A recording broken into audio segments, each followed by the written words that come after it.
Olá, amigos do canal Vista Pátria, quem fala é Alan Frutuoso, direto de Brasília, né? A coisa anda muito mal aqui pro Lira, né? Reviravoltas acontecendo.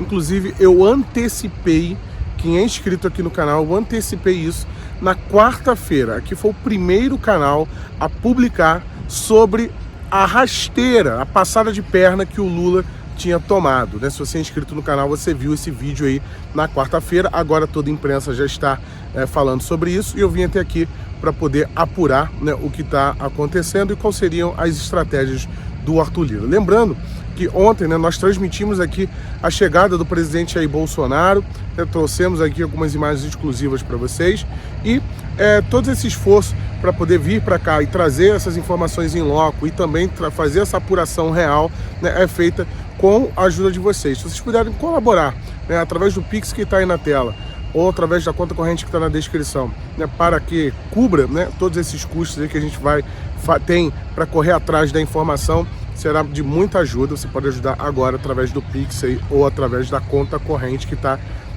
na descrição do vídeo. Mas o que acontece?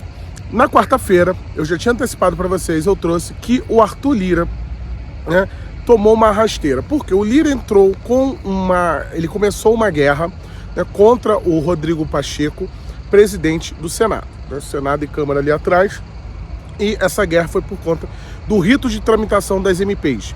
Porque o Lula, ele tenta esvaziar o Lira o tempo todo, né? Primeiro foi a questão do que eles chamavam de orçamento secreto, que o PT, né, teve uma ação lá no Supremo Tribunal Federal, aqui do lado, para poder tirar esse controle do orçamento do Arthur Lira. Aí o PT ganhou, né? O Lula teve essa facilidade para controlar o orçamento e dessa forma ir atrás dos deputados sem essa autonomia do presidente da casa, Arthur Lira.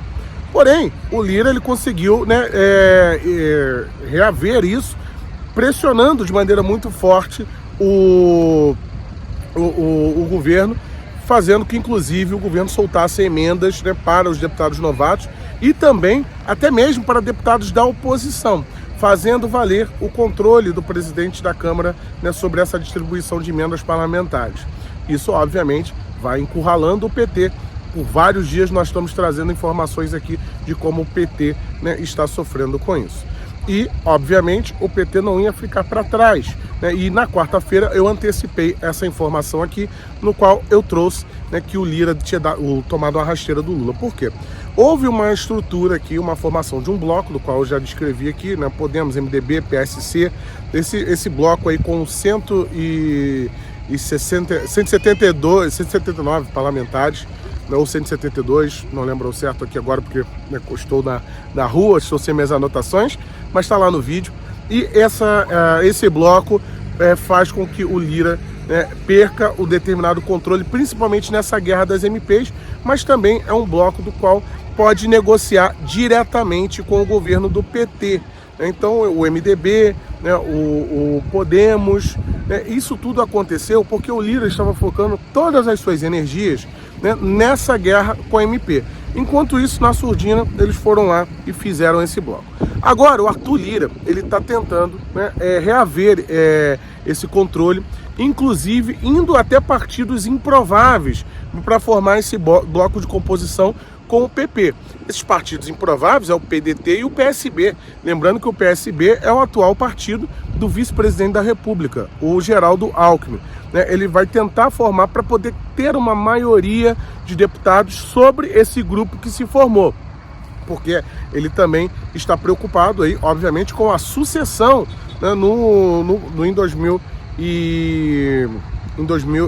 daqui a 2 anos, né, com a sucessão da presidência da casa, no qual ele vai tentar fazer a presidência. Lembrando que o Arthur Lira tem sido fundamental, né? Por exemplo, uma informação exclusiva que eu tive aqui para trazer para vocês, o Flávio Dino e o Lula iam tentar confiscar as armas dos CACs, vocês lembram disso, eles estavam ameaçando. O Arthur Lira, ele foi fundamental para que esse confisco não existisse. Inclusive, o Arthur Lira também ajudou aí na prorrogação do recadastramento. Inclusive, ontem estava tendo sessão quente aqui na Câmara, né, para poder colocar o PDL, né, mas há um entendimento aí de que o PDL agora, né, seria mais interessante segurar ele mais um pouco na Câmara para poder pressionar o governo. Mas o Lira tem contribuído muito com a oposição. E agora, na tentativa de formar, né, esse novo bloco, com partidos que passariam a ter maioria, e para ter essa maioria ele conta aí com o PSB e o PDT, é a nova estratégia do Lira para tentar manter o poder, né, na Câmara dos Deputados. E por que isso é fundamental? Porque o PL, por exemplo, que é a maior bancada de deputados da Câmara, né, ele já é oposição. Né, ele já é oposição. O Lira sabe que pode contar com o PL. Mas imagina se o Lira consegue chamar para o bloco o PSC e o PDT. Ah, mas aí, porra, tá vendo? O Lira aí, ó, tá se juntando com a esquerda e tudo mais. Lembrando que o Lira tem sido o único filtro, né, para o Lula não emplacar políticas desastrosas no país. Inclusive, ele já falou, né, sobre a reestatização da Eletrobras, né, dizendo que isso não vai acontecer de jeito nenhum. Por que é fundamental que ele consiga até mesmo esse avanço, já que ele perdeu o controle de alguns partidos? Então, seria interessante. Porque como um presidente da casa ele consegue barganhar com o governo? Justamente, né, tendo deputados que podem votar com o governo. O PL, naturalmente, não vai votar com o governo, mas um PDT, um PSC, um PSB votaria com o governo. E aí o Lira, tendo esses deputados no bloco, ele consegue, né, travar o governo de certa forma. Porque com o PL, ele já sabe que o PL ele já tem. Então é interessante o Lira ele conquistar, né, mais deputados, indo até à esquerda, por exemplo, né, porque lembramos aqui que o PDT tem aí a possibilidade do Carlos Lupe ser demitido, né, ser o primeiro-ministro demitido. A coisa não anda boa com o PDT, e o PDT é o do Ciro Gomes, que esculachou o Lula durante a campanha eleitoral. Então pode ser um termômetro para o Lira tentar reaver esse poder. Sobre a questão das MPs, o Arthur Lira, ele vai provavelmente, teve ontem uma resposta do Senado, né, dizendo que não aceita a proposta do Arthur Lira para colocar a maioria, 3-1 de deputados. Dessa forma, a guerra vai para o seu nível máximo, e neste nível máximo era um cálculo já previsto pelo Lira, mas ele contava também que o governo não ia querer avançar tanto a esse ponto, que é levar para o Supremo Tribunal Federal. No Supremo Tribunal Federal, muito provavelmente o Lira perde, só que ele já sabia disso no início da guerra. A intenção era justamente conseguir algumas concessões e sentir o termômetro até onde o governo cederia. Ele perdendo a guerra no Supremo Tribunal Federal já é uma beligerância, já é um nível de esgarçamento máximo, o que mantém a relação com o Lira, né, e o governo muito desgastada. Então, mesmo que ele perca no Supremo Tribunal Federal, tem uma coisa que o Lira não pode perder de jeito nenhum, que é a prerrogativa de ter a agenda da casa. E com a agenda, o Lira decide em qual momento ele vai colocar cada projeto de lei, né, em votação ou não. Alan, traduza isso aí para o que você está querendo dizer.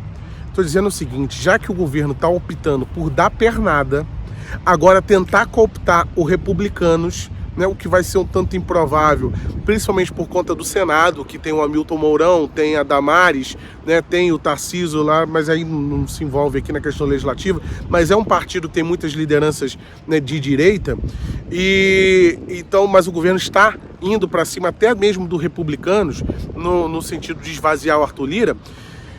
Esse nível máximo da guerra, né, vai possibilitar também atitudes extremadas do Arthur Lira, como, por exemplo, engavetar projetos de leis fundamentais para o governo, porque ele tem agenda. Ele pode simplesmente ficar 2 anos sem pautar um projeto de lei que o governo queira, por exemplo. Tá entendendo? E isso aí o Supremo não vai poder mexer.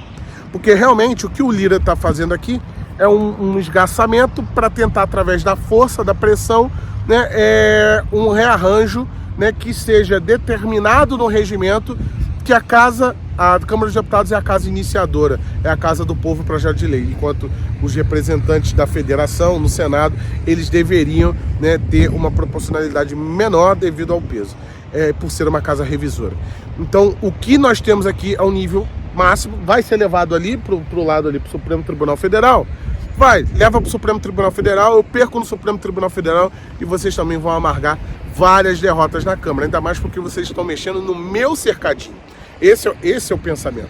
Vocês estão mexendo na Câmara dos Deputados, meu amigo. Vocês estão cooptando, fazendo bloco, tentando cooptar os republicanos numa área que é minha, numa área que é determinada minha.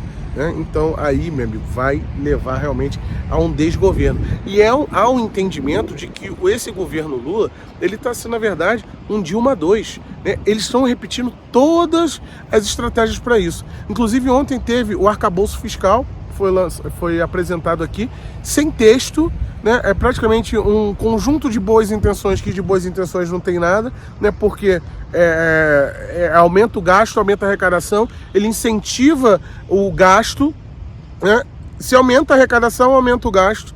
Então, dessa forma, né, ele fará e vai colocar mais imposto, é um arcabouço fiscal que incentiva a cobrança de mais imposto, vai completamente contrário a toda aquela política do presidente Jair Bolsonaro, né? E, obviamente, o desemprego, a inflação agora, por exemplo, você que está comprando aí alimentos para Páscoa já está no nível, né, máximo aí.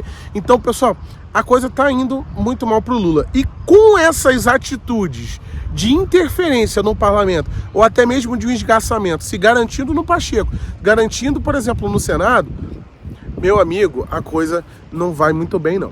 Lembrando aqui que ontem o Lewandowski se aposentou, né? O Lula fala em indicar o Zanin, mas convenhamos aqui que vai ter resistência na Câmara no Senado, né? Apesar do PP, que é o partido do Lira, dizer que não vai ter problema, mas há sim uma construção para uma pancadaria no sentido figurativo durante a sabatina do Zanin. Por isso alguns falam do Bruno Dantas, do TCU, né? Poderia ser uma forma do Lula jogar todas as atenções no Zanin para depois colocar o Bruno Dantas. Isso aí vai depender, né, dos próximos dias para saber como o Lula vai agir quanto a isso. Sei que essas investidas contra a Câmara dos Deputados, contra o poder do Lira aqui na Câmara e até mesmo contra o rito da iniciação de projeto de lei, pode custar muito caro contra o Lula lá na frente. Lembrando que foi feito um super pedido de impeachment, né, na quarta-feira, e esses pedidos de impeachment estão na gaveta do Lira. Isso é a arma final. Seria a bomba atômica do Lira contra o Lula. Enquanto isso, haverá ainda muitos capítulos aí durante essa guerra, né, e durante essa forma de governar do PT. Gostou desse vídeo? Inscreva-se, compartilhe o vídeo e lembrando, né, se você puder ajudar esse trabalho em loco aqui, você faz através desse Pix que está aqui na sua tela. Inscreva-se, compartilhe, deixe o gostei. Forte abraço, tchau, tchau.